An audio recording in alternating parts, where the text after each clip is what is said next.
Madame, Monsieur, heureuse de vous retrouver pour le journal sur Business 24 Africa. Les temps forts de cette édition. Intelligence artificielle, le tour d'Afrique du groupe logiciel et services fait escale à Abidjan. Insertion professionnelle, lancement de la Full Stack Academy 2025. Autonomisation de la femme de Cocody, la mairie lance le programme de financement solidaire. Et puis spécial Saint-Valentin, le réseau Amazon donne des stratégies pour maintenir l'amour dans le couple. Démarrons avec la technologie.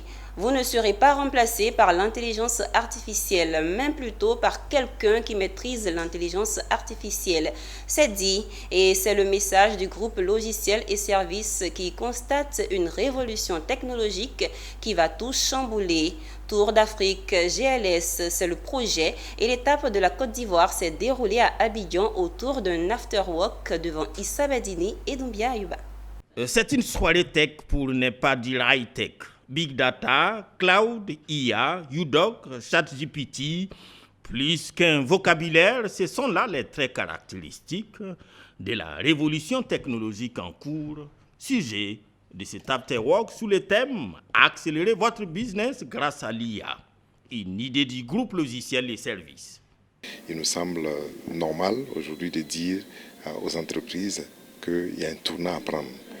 Et c'est un tournant qui est on ne peut pas faire autrement. Donc vous avez vu, j'ai pris l'exemple du tsunami. Quand un tsunami qui arrive, on ne peut pas échapper. Il faut tout simplement surfer sur la vague. Et nous disons aujourd'hui, il y aura un après IA, avant IA et un après IA. Et la seule manière justement de ne pas être laissé au bord de la route, c'est de prendre le train. Aujourd'hui, on a pu le voir d'ailleurs avec l'entrée des outils et l'adoption des outils comme ChatGPT. Ça n'a mis que 2 mois à atteindre les 100 millions d'utilisateurs. Donc aujourd'hui, l'IA est partout. Elle est dans les montres, elle est dans les téléphones, elle est dans les services consommés sur Internet. Donc c'est vraiment aujourd'hui une nouvelle révolution qui transforme toutes les couches de la société. Et donc nous, on veut en tirer profit pour aider les entreprises à adapter ces innovations. Des aides d'afterwork à la sauce de l'intelligence artificielle et naturellement au goût des convives du soir. Une très bonne soirée, objectivement, avec beaucoup d'apprentissage, de découvertes. Accélérer votre business grâce à l'intelligence artificielle, le thème du jour. Cet afterwork s'inscrit dans le cadre d'une tournée africaine entreprise par le groupe logiciel et services. Avant Abidjan, le groupe a fait escale à Libreville et à Dakar. Un accent sur la santé. Diagnostiquer et soutenir pour guérir précocement, tel était le thème central de la Journée internationale du cancer de l'enfant. À cette occasion, le ministère de la Santé, de l'Hygiène publique et de la couverture maladie universelle, à travers le PNLCA, Programme national de lutte contre le cancer, a organisé au profit des étudiants de l'INFAS d'Abidjan une journée de sensibilisation et d'information. Cette journée avait pour objectif de renforcer leur connaissance sur l'importance du diagnostic précoce et l'accompagnement psychologique dans la guérison des enfants atteints de cancer. Amiko Robara et Nicolas Angwa. L'amphithéâtre de l'INFAS de Trècheville a servi de cadre pour cette journée de sensibilisation et d'information sur les principaux cancers de l'enfant en Côte d'Ivoire et leurs symptômes.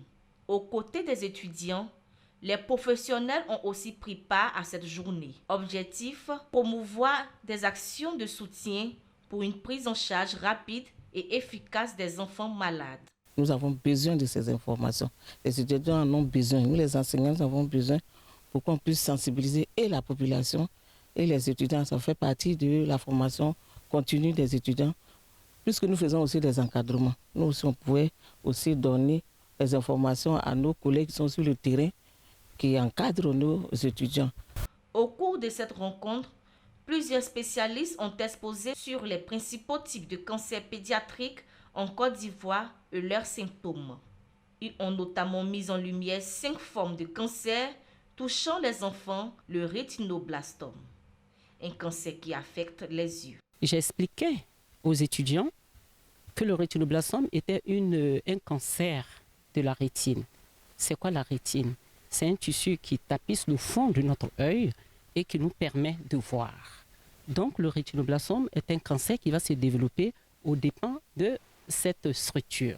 Donc indépendamment de ça, ce qui est important de savoir, si tel est qu'on ne peut pas éviter d'avoir le rétinoblastome, mais quand le rétinoblastome est diagnostiqué précocement, on peut soigner et en guérir. Je sors enrichi de cette formation parce qu'on a pu en apprendre plus les signes, les facteurs de risque et ce qui pouvait entraîner ces différents cancers-là. 400 000 enfants et adolescents sont diagnostiqués chaque année dans le monde. En Côte d'Ivoire, l'incidence est estimée à 800 nouveaux cas par an. Bien que non contagieux et rarement héréditaire, le cancer pédiatrique reste mortel en absence de traitement adéquat. Et comme annoncé en titre, des étudiants spécialisés dans les filières informatiques et technologiques ont été invités à rejoindre l'Académie des jeunes développeurs Full Stack édition 2025, un concours qui mettra en compétition ces derniers et les meilleurs bénéficieront de formations pratiques et de stages dans des groupes internationaux. Le lancement s'est tenu à Abidjan en présence de Walter Kofi et c'était ici. C'est un appel à candidature à l'endroit de 200 étudiants des filières du numérique qui devront être compétitifs afin de s'assurer une insertion professionnelle. Un projet dénommé Full Stack Academy qui se veut un incubateur au sein duquel les étudiants pourront renforcer leurs capacités. Ces 200 étudiants devront passer un processus rigoureux au bout duquel une dizaine d'entre eux seront retenus et auront l'occasion d'insérer l'entreprise suisse Proactive, partenaire clé du projet. On pourra sélectionner donc sur la base de certains tests techniques, psychotechniques et aussi des tests également en termes de sur le volet soft skills et aussi hard skills. On pourra retenir de ces 200 inscriptions 40 personnes qui seront formées pour la phase pré-académie. Donc la phase pré-académie va consister à un bootcamp soft skills et à un bootcamp technique. Parce que pour nous, il est important qu'en plus des compétences techniques qu'ils ont, ils puissent aussi avoir des compétences comportementales qui sont indispensables pour pouvoir se tenir en fait en entreprise. Actuellement en Europe, c'est très difficile de trouver des gens formés. C'est la raison pour laquelle on vient maintenant en Afrique. Il y a un gros potentiel.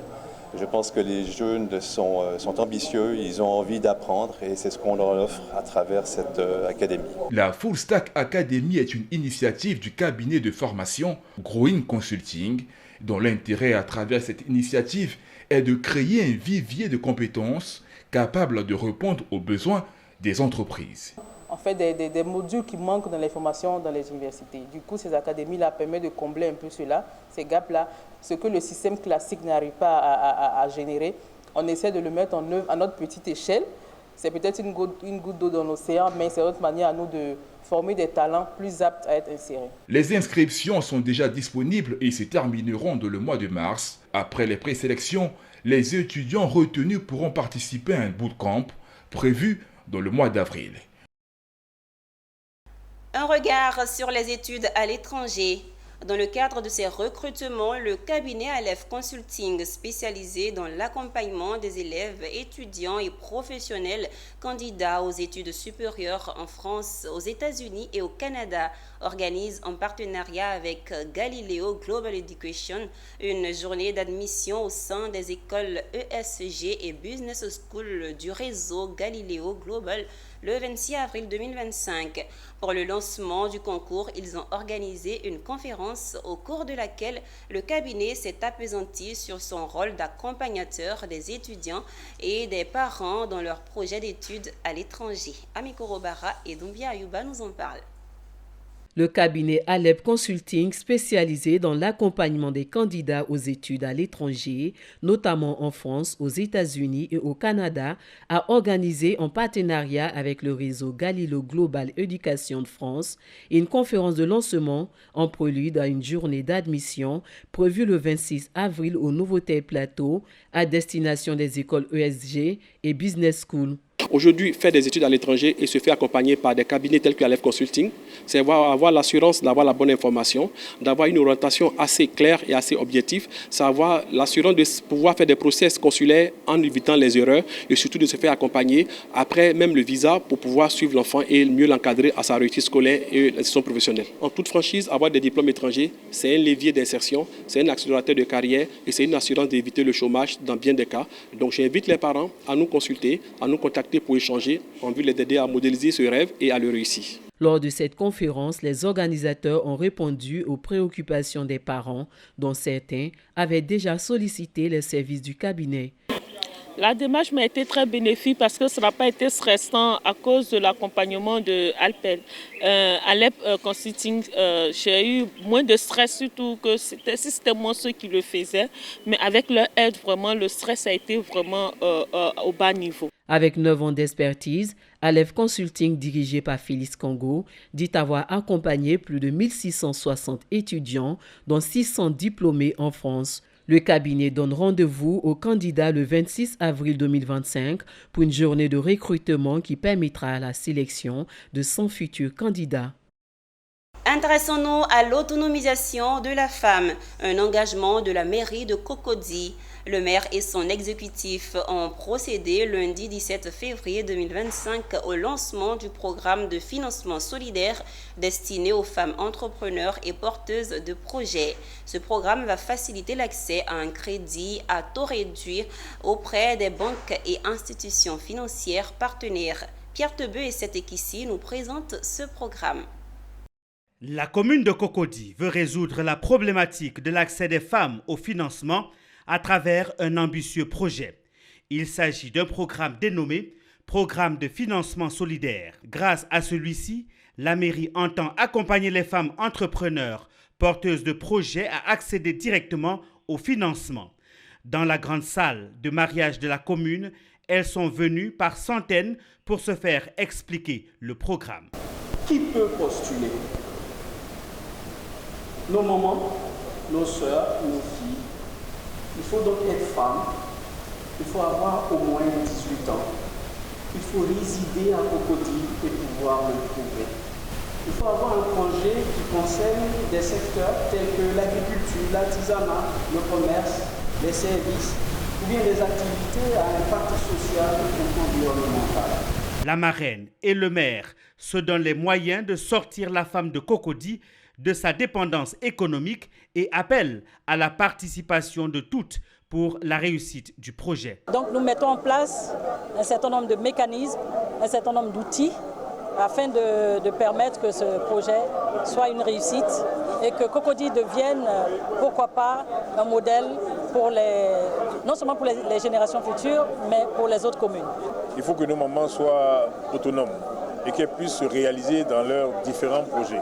Vous savez vous-même, et tout le monde le sait, une fois que la femme est bien structurée dans la tête et qu'elle a mis ses projets correctement et qu'elle a pu réaliser les différents projets qu'elle veut mettre en place, c'est nous, les hommes, et c'est la famille qui en bénéficie.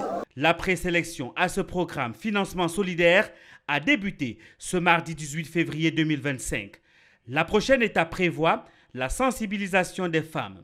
La sélection finale, quant à elle, aura lieu le 25 mars 2025, suivi de la signature des contrats de prêt avec la banque partenaire. Et on poursuit avec une page dédiée à l'amour. Le 14 février de chaque année, les populations célèbrent l'amour. Le réseau Amazon, depuis 7 ans, a saisi l'occasion pour conseiller les populations, mais surtout les couples, sur le maintien de la flamme de l'amour.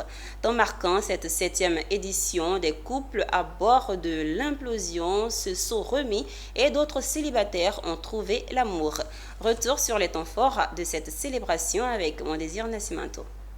Le jardin des rails de la commune du Plateau aux couleurs de l'amour, du rouge et du blanc pour continuer à attiser la flamme des cœurs. L'événement rassemble des couples mais aussi des célibataires.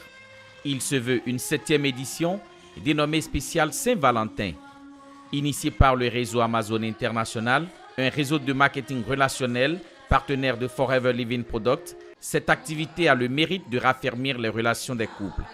Cette année, la particularité a été la réconciliation des couples au bord de la séparation, mais également une occasion de découverte de l'âme sœur.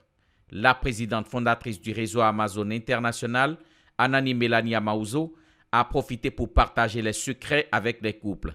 Des compléments alimentaires Forever leur ont été conseillés pour revigorer les hommes. Ce qui a été la cerise sur le gâteau pour cette spéciale 7e édition, c'est qu'il y a eu des célibataires qui ont trouvé l'âme sœur sur place. Donc, tu es venu seul, mais tu pars couplé. Donc, tu pars le cœur rempli d'amour, on peut le dire. Il y a eu des couples qui étaient déjà à bord du divorce et grâce à cette communication, en tout cas, ils se sont remis ensemble. Donc, on a eu à faire je peux dire, remariage. Le point le plus sensible ou bien culminant, c'est comment atteindre l'orgasme dans le couple. L'édition d'aujourd'hui a tenu toutes ses promesses parce que les gens qui sont venus, ils ont été vraiment gâtés. D'abord par les plats étaient succulents et puis le message que la marraine, Mme Anani, a délivré aujourd'hui était vraiment sublime. Si des couples ont retenu des astuces au cours de la célébration, d'autres ont profité pour se rassurer. Cette soirée, c'était vraiment une soirée remplie d'amour. C'était une soirée remplie d'amour. On a très bien vécu cette soirée.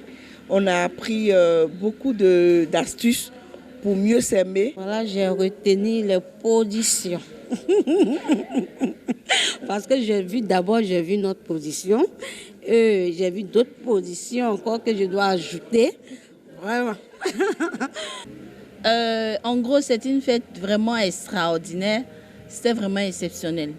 On a vu des couples de 30 ans d'années et qui sont encore fusionnels. La présidente du réseau Amazon a clôturé cette célébration avec des remises de présents aux participants. Les anciens du lycée classique d'Abidjan des promotions 1985-1990 se sont retrouvés à Cocody pour investir leur président. Ce dernier a été élu après une élection constitutive et élective qui s'est déroulée à Jacquesville en novembre 2024. Le président fraîchement investi a profité de ce moment pour présenter son bureau et ses priorités. Nos reporters Philippe Zabo et Richard Akeki ont participé à cette investiture. Il y avait longtemps qu'ils ne s'étaient pas vus. Dans ce genre de situation, les retrouvailles sont marquées par l'émotion.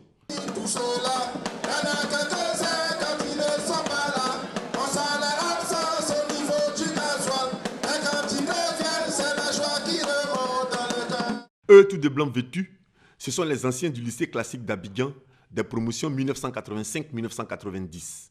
Ils se font appeler AC 85-90, ce qui signifie Association Caïman 85-90. Ce samedi 15 février 2025 est le jour de l'investiture du président de leur association qui n'a qu'un trimestre d'existence. Après son investiture, le président a présenté son bureau qui a été béni par le parrain, lui-même membre d'AC 85-90.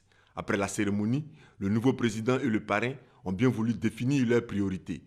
Voilà, nous comptons, nous avons plusieurs axes de développement. D'abord, contribuer à renforcer nos liens par des rencontres conviviales.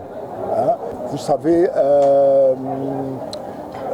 vous connaissez que la Côte d'Ivoire a subi beaucoup de soubresauts, on a été divisé par tout ce qui est politique. Heureusement qu'on est une association apolitique, mais en fait aujourd'hui, c'est un rêve. Nous essayons de fédérer le maximum de personnes. Mais cette année, l'objectif premier, c'est notre visibilité. C'est notre visibilité sur les réseaux sociaux, notre visibilité sur les masses médias. Et c'est en ce sens qu'on espère que vous allez d'être d'un très grand apport. Voilà, pour que déjà nous nous fassions connaître du grand public. L'esprit, c'est d'abord l'esprit de solidarité, l'esprit de l'effort continu, l'esprit de l'unité. Et nous allons transformer d'ailleurs tout cet esprit-là en une sorte de réseautage. AC 85-90 veut apporter sa contribution à la construction d'une société ivoirienne plus inclusive par la responsabilité, l'éthique et l'excellence. L'association compte rassembler tous les anciens élèves du lycée classique d'Abidjan.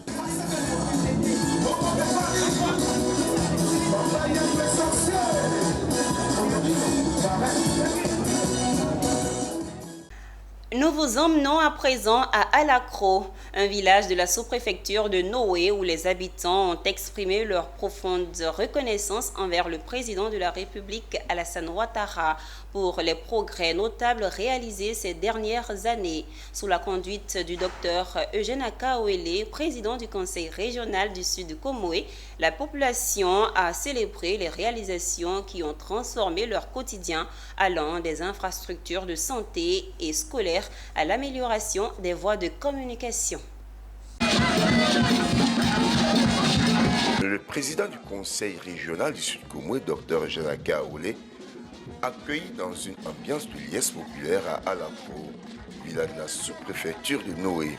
La population, avec à leur tête le roi des Soyez, Sa Majesté Nana Messou Aglobia Poyim Ier, ont exprimé leur reconnaissance au président de la République Alassane Ouattara par l'entremise du président du conseil régional pour les infrastructures de développement dont bénéficie le village depuis plusieurs années.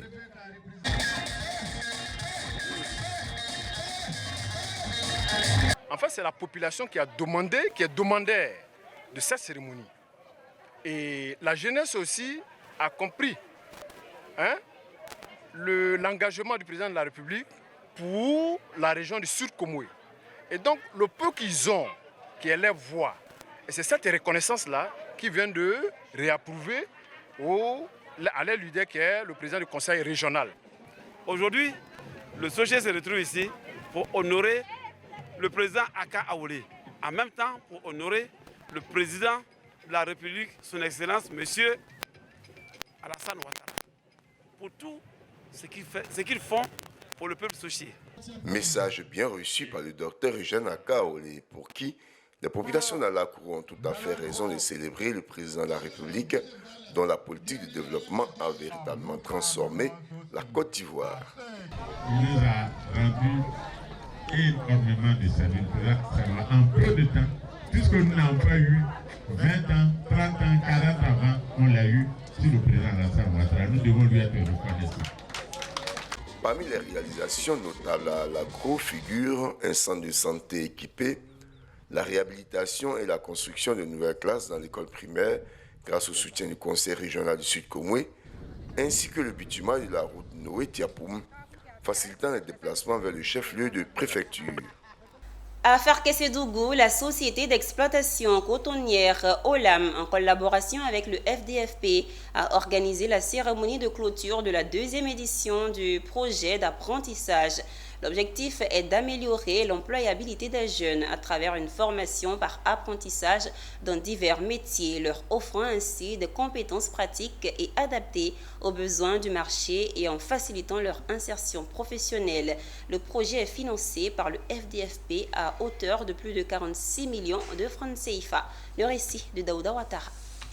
Ils sont 79 jeunes, espoirs de la société d'exploitation cotonnière Olam de Farkesedougou, qui ont passé 9 mois de formation, théorie et pratique, dans les locaux de la SECO, société d'exploitation cotonnière Olam, financée par les FDFP, Fonds de développement et de la formation professionnelle. Objectif, permettre à la SECO de disposer de personnel qualifié compétent. Ce projet de formation de type apprentissage, le second projet financé par le FDFP au profit de la SECO.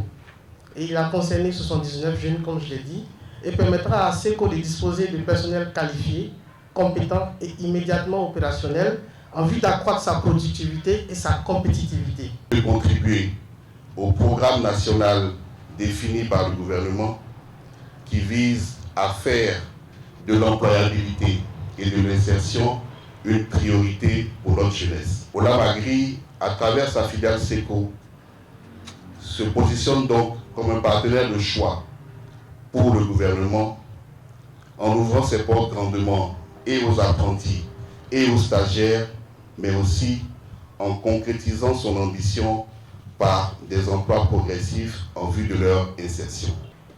L'entreprise citoyenne Olam Agri, à travers sa filiale SECO, a si bien compris l'importance de ce partenariat qu'elle a favorisé ce projet d'apprentissage de 79 jeunes de la région dans le métier de conseiller agricole, de cariste, de chauffeur de poids lourds et au métier de l'égrenage. Vous avez été retenu parmi les meilleurs, je dirais parmi les milliers qui aspirent comme vous à un emploi. que cette opportunité qui vous est offerte soit mise à profit. Ces 79 jeunes seront embauchés immédiatement par la société SECO afin d'atteindre ces objectifs. Terminons ce journal en Éthiopie.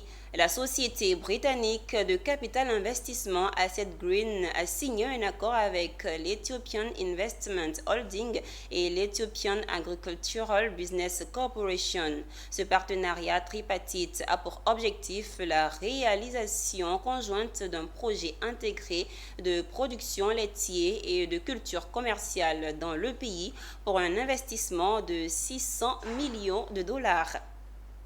C'est la fin de ce journal sur la télé utile. Merci de l'avoir suivi. Les programmes se poursuivent sur Business 24 Africa, la télé utile.